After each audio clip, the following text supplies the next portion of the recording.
Hey guys, welcome to sample problem number 5, where we're going to be looking at using density as a conversion factor. A couple things you need to know about or remember from other units about density.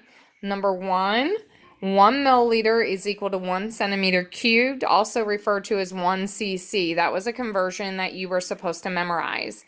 So meters cubed, centimeters cubed, that's a volume of unit. Sorry, that's a unit for volume. And any form of liters, like milliliters, centiliters, okay, that's another unit that we use for volume. Okay, when we're using volume in our stoich problems, okay, when we're using density, okay, they have to give you the density. The density is not something you're going to actually have to memorize or know, except for the density of water. You should know that the density of water is 1.0 grams per milliliter. Okay, besides that, the density will always be given to you like it is in this problem here. Now, before we get started working this problem out, I want you to go to your mole island. So if you go to your mole island, okay, over here from grams, okay, you will see that I have grams of A. There's a line that says density up to volume of A. Okay, so mass can turn into volume and volume can turn into mass using the density. Okay, so if I have volume, I can use the density to mass. Mass can go to moles using the molar mass. Okay, obviously that's the same on the opposite side over here. Okay, where I have grams of B going to volume of B using the density. Again, the only density you have to have memorized is the density of water being 1.0 grams per milliliter. All other densities will be given to you in your problems. Okay, so now you'll get problems that say things like volume. So if we look at this problem, it says aspirin is produced through the following reaction of cyclic acid and acetic anhydride. And they give you the equation, and in case you didn't know, that long equation is actually already balanced. Okay, it says, what would the volume of acetic acid, and this one's kind of annoying because it has a lot of names that begin with A. Okay, so what would the volume of HC2H3O2, acetic acid, okay, will be formed from 2 moles of acetic anhydride, which is the C4H6O3, given that the density of acetic acid is 1.05 grams per milliliter. So I took the time to write that all down already. So we have our balanced equation. We're given two things. We're given the fact that we're starting with 2 moles of C4H6O3, and we're also given that the density of HC2H3O2, our acetic acid, is 1.05 grams per milliliter. What we are looking for is the volume of the acetic acid, the HC2H3O2, that we are able to actually get from these 2 moles.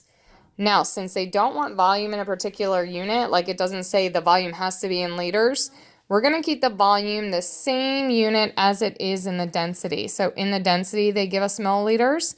So we're just going to keep volume in milliliters, keep it simple. Okay, so if you look at your mole island, okay, if you look at mole island, we are given moles of one substance, and we want to go to volume of something else. So here's moles of A. We're going to volume of something else, volume of B. So moles of A can use the mole ratio to go to moles of B.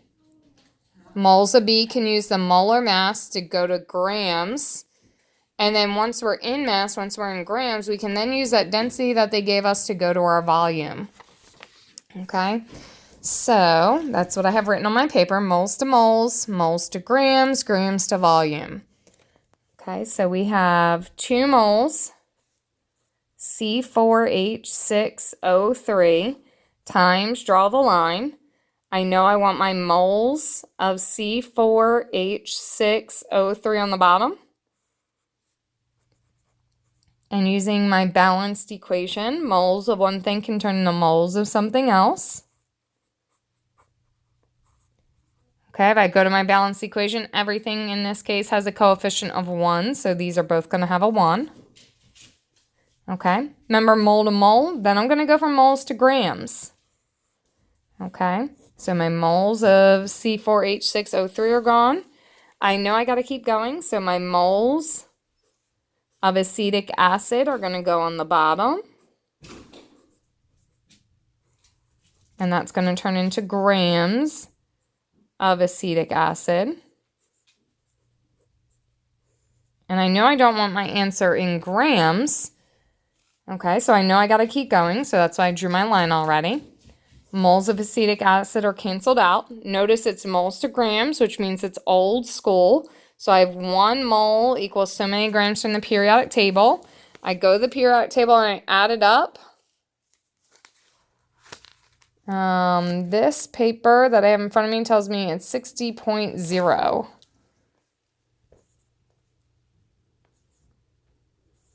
Um, 0.01, 0.04, 0.05, 0.06. So it must be 60.06 to be exact.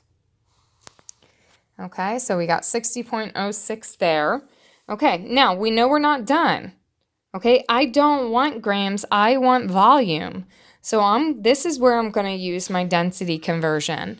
Your densities are either going to be used in the beginning of your stoich problems or at the end of your stoich problems. So looking at this tells us we want our grams on the bottom so that grams can cancel out. Milliliters are going to go on top because, well, we want milliliters anyhow.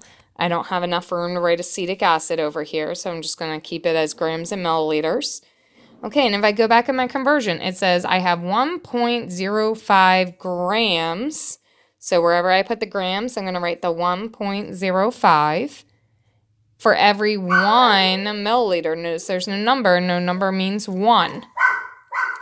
All right, we have a unit for volume at top, which means we are done. Everything else has canceled out. So our calculator, we're going to type 2 times 1 divided by 1 times 60.06 divided by 1 times 1 divided by 1.05. Okay. When we plug that into our calculator, our answer ends up being 114 milliliters of hydrochloric acid. However, that is not a number you should be giving me if this were a test. You should notice that this number only has 1 sig fig. So therefore, we only want the first significant digit here, which means that 1 is not going to round that up. So these are going to drop to zeros. Sorry, my dog's going crazy. So our final answer is 100 milliliters of acetic acid. Okay.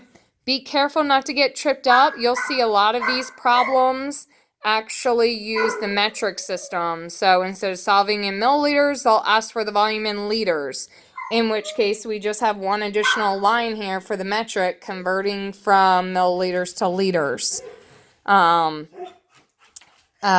You could also, if you really wanted to, if this was something that just didn't rack your brain, you could stop here and solve for grams and then just do the regular density equation. Density equals mass over volume. Okay, so if you just stop here, you get your mass. You already know the density, 1.05 grams per milliliter. However, as we've discussed numerous times in class, there's a good number of us who have a really hard time solving for variables in the denominator. Okay, so this kind of, again, like we talked about before when we learned density, this kind of completely takes out of an option to even get it wrong, because all of you understand that grams should go on the bottom to cancel out and grams can turn into milliliters because that's what the conversion is up here, grams to milliliters. All right, guys, I hope that helps. Pay careful attention to those sample problems underneath here to make sure that you don't accidentally miss a metric conversion. All right, talk to you later. Bye.